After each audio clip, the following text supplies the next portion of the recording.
Halo guys, di sini gue akan membahas sebuah film yang berjudul Hush dan dibintangi oleh Kate Siegel, rilis 12 Maret 2016 dan menghabiskan anggaran sekitar 1 juta US dollar. Dan film ini diproduksi oleh Jason Blum dan Trevor Macy. Film ini berlatar di sebuah rumah di tengah hutan yang ditinggali oleh seorang wanita yang bernama Maddie Young.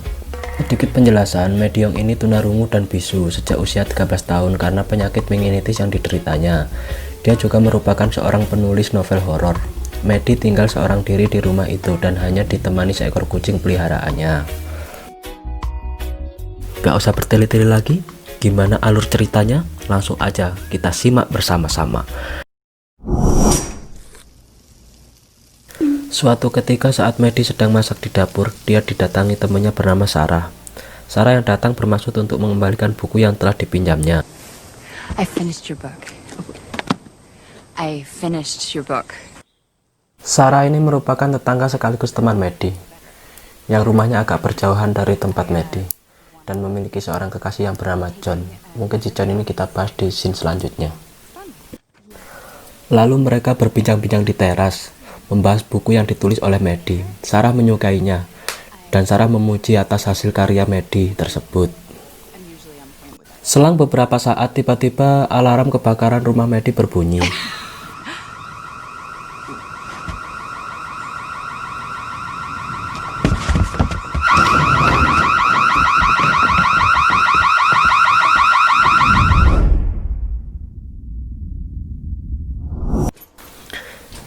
Dan ternyata itu karena Maddie lupa mengangkat masakannya sehingga mengaktifkan alarm kebakaran di rumahnya. Dasar nih cewek, banyakan makan bol ayam kali ya, jadi pelupaan. Singkat cerita, malam pun tiba dan Sarah pun pamit untuk pulang. Sarah yang menawarinya Maddie untuk ikut bersamanya. Maddie pun menolak, beralasan untuk melanjutkan pekerjaannya untuk menyelesaikan novelnya. I understand. Di sini semua terlihat normal dan biasa-biasa saja, hingga sampai akhirnya Sarah kembali dan berteriak minta tolong.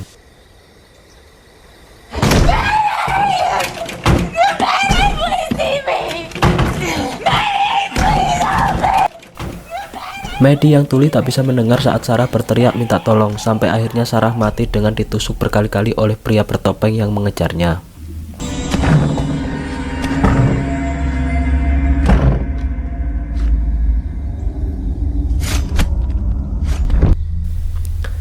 Maddie yang tak menyadari hal tersebut, dia memilih melanjutkan pekerjaannya sampai akhirnya pria bertopeng itu masuk dan tepat berada di belakangnya dengan membawa pisau.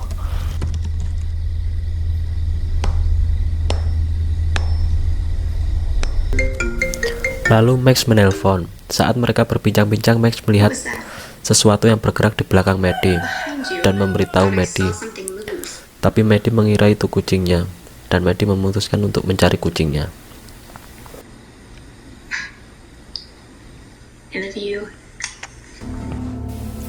Setelah mencari kucingnya ke sana kemari dan tak menemukan, Maddie pun kembali ke sofa dan dia melanjutkan pekerjaannya. Setelah membuka laptopnya, betapa terkejutnya dia mendapatkan pesan dari ponselnya sendiri dan berisi foto-foto dia sendiri yang diambil dari sisi luar rumah.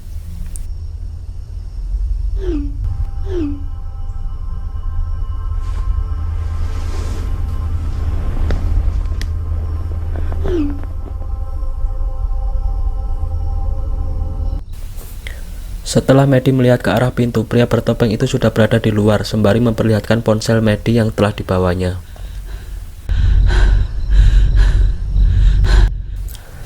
Maddie yang panik spontan menutup pintu dan jendela agar pria bertopeng itu tak bisa masuk ke rumahnya. Dan dia bergegas membuka laptop untuk menelpon 911, tapi semua itu percuma. Pria bertopeng itu sudah mematikan aliran listrik ke rumah Maddie, yang akhirnya memutus jaringan wifi di rumahnya.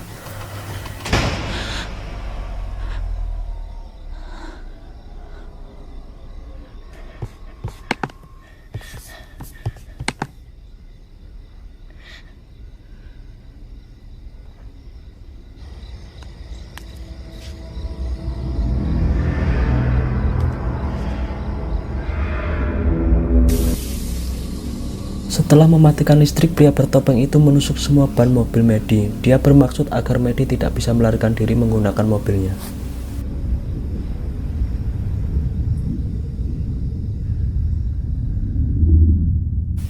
Dalam ketakutannya, Maddie berusaha mengambil pisau dan palu untuk berjaga-jaga. Dia pergi ke kamar, mengunci dan mengganjal pintu menggunakan lemari.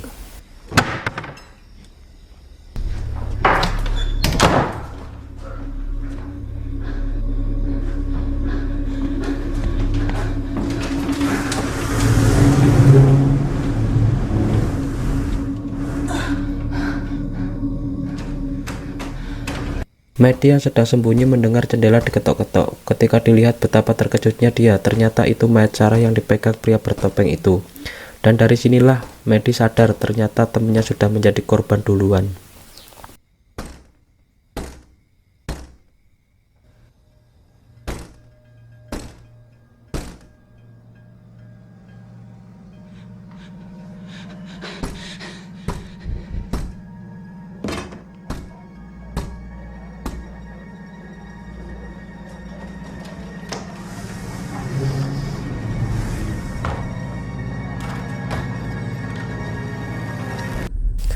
Dalam ketakutannya, Maddie pun mengingat bahwa Sarah menyimpan ponselnya di saku belakang. Lalu Maddie mengambil kunci mobil untuk menghidupkan alarm mobilnya.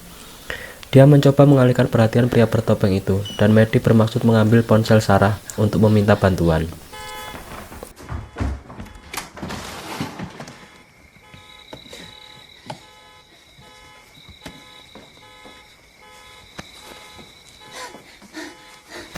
Tapi semua itu sia-sia, ternyata ponsel Sarah sudah diambil pria itu. Saat Maddie sedang mencari ponsel Sarah, tiba-tiba pria itu datang dan berlari mau menangkapnya. Tapi tak berhasil, malah mendapatkan luka di tangannya karena dipukul palu oleh Maddie.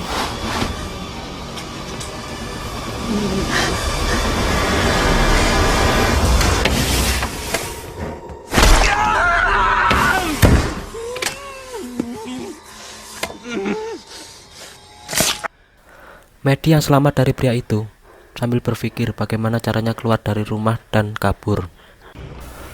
Akhirnya Maddie memberanikan diri, dia keluar dan bersembunyi di bawah lantai teras rumahnya.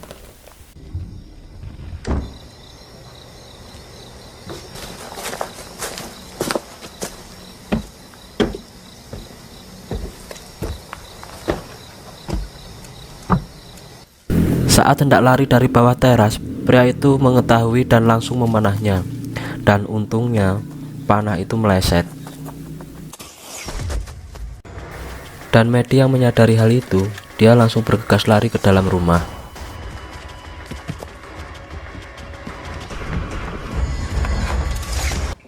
Saat mau kabur lewat atap rumah, sialnya pria itu mengetahui dan langsung memanah kakinya.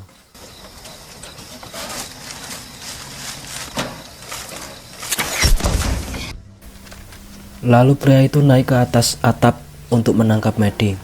Dan untungnya Maddie pun berhasil merebut busur dan menjatuhkannya. Lalu Maddie bergegas masuk ke dalam loteng. Dan untuk sekian kalinya Maddie berhasil lolos dari pria itu.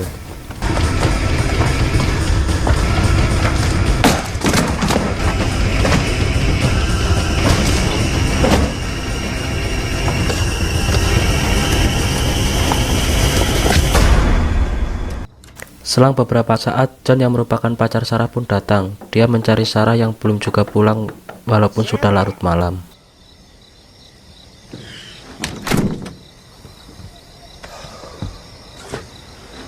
Pria itu yang mengetahuinya, dia berpura-pura menjadi polisi, lalu menghujani John dengan beberapa pertanyaan, dan meminta John menunjukkan identitasnya.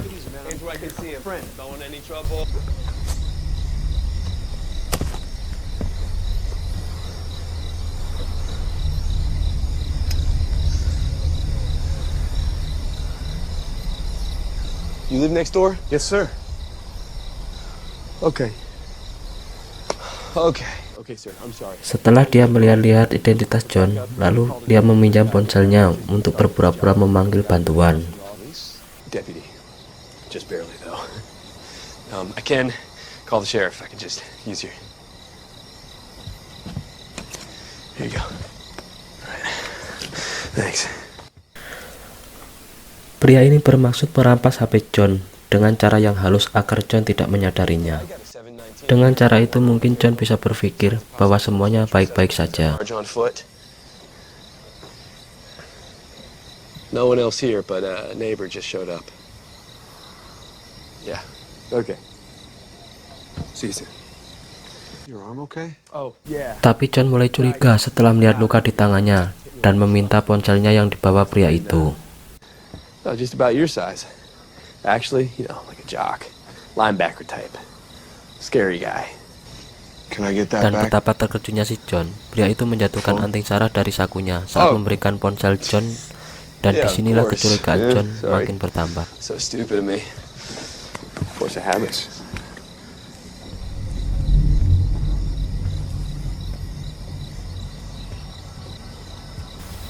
Saat John mencoba menyuruh pria itu mencari kunci cadangan di bawah teras, John sudah menyiapkan batu untuk memukulnya. Wouldn't that be great? Yeah.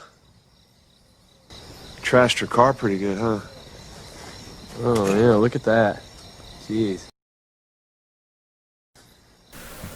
Tapi keadaan seketika berubah saat Sarah gedor-gedor pintu dari dalam. John yang mendengarnya menoleh dan pria itu dengan cepat menusuk leher John. Easy. John yang sudah terluka, dia mencoba melawan dan dia berhasil mencekiknya. John bermaksud untuk mengulur waktu agar Sarah bisa lari dari rumah.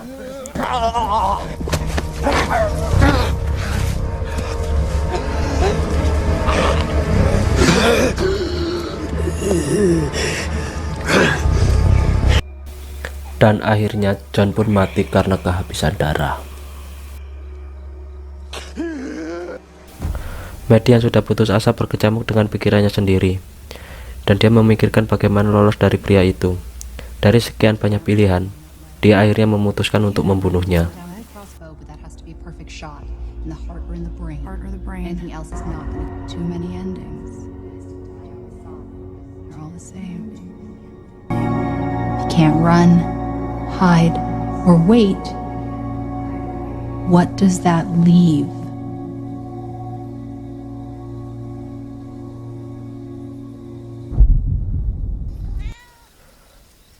Saat pria itu hendak membunuh kucingnya, Maddie memanah tepat di bahunya. Lalu Maddie kembali masuk ke rumah, tapi pria itu berhasil mengejarnya dan menjepit tangan Maddie saat hendak mengambil anak panah yang jatuh.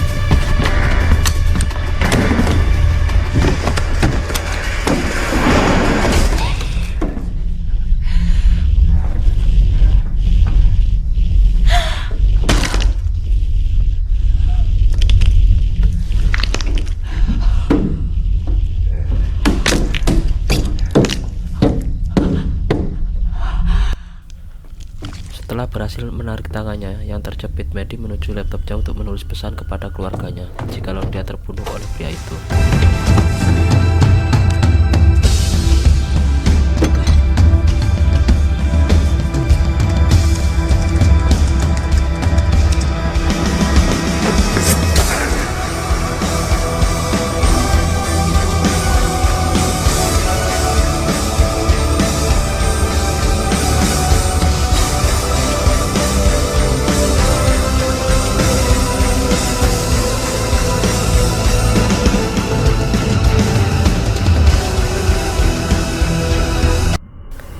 Lalu Maddie lari bersembunyi di kamar mandi, dan betapa terkejutnya, ternyata pria itu sudah berada di belakangnya.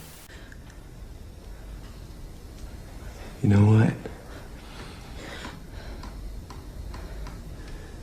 It's fine. Maddie yang menyadarinya dari nafas pria itu yang meniup lehernya. Maddie langsung menusuk lututnya dan lari ke dapur.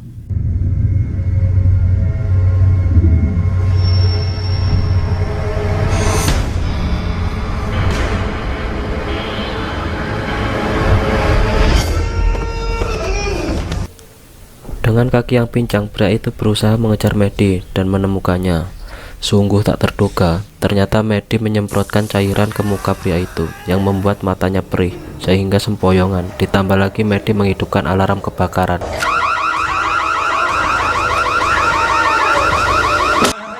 Dan sialnya, pria itu masih bisa bergerak dan menjatuhkan Maddie. Maddie yang terluka pun berusaha melawan. Tapi semua itu sia-sia karena pria itu memang lebih besar dan lebih kuat dari Maddie. Dan pria itu mencekik leher Maddie sehingga Maddie hampir kehabisan nafas.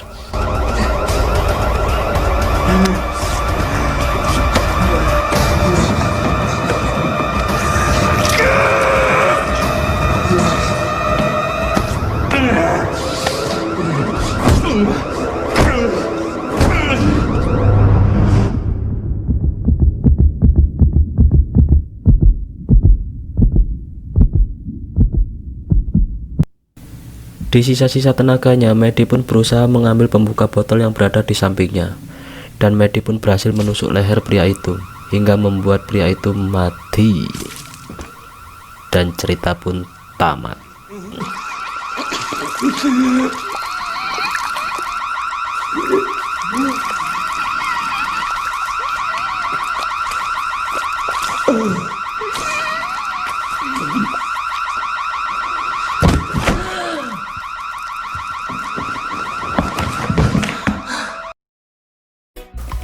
Pesan dari film ini adalah jangan sekali-kali kamu beli rumah di tengah hutan, apalagi kamu tinggal sendirian. Maka efeknya lebih berbahaya daripada kamu minum obat batuk satu box sekaligus. Terima kasih udah menonton, tolong like, komen, dan subscribe. Saya dan segenap anggota yang bertugas mohon undur diri. Bye-bye.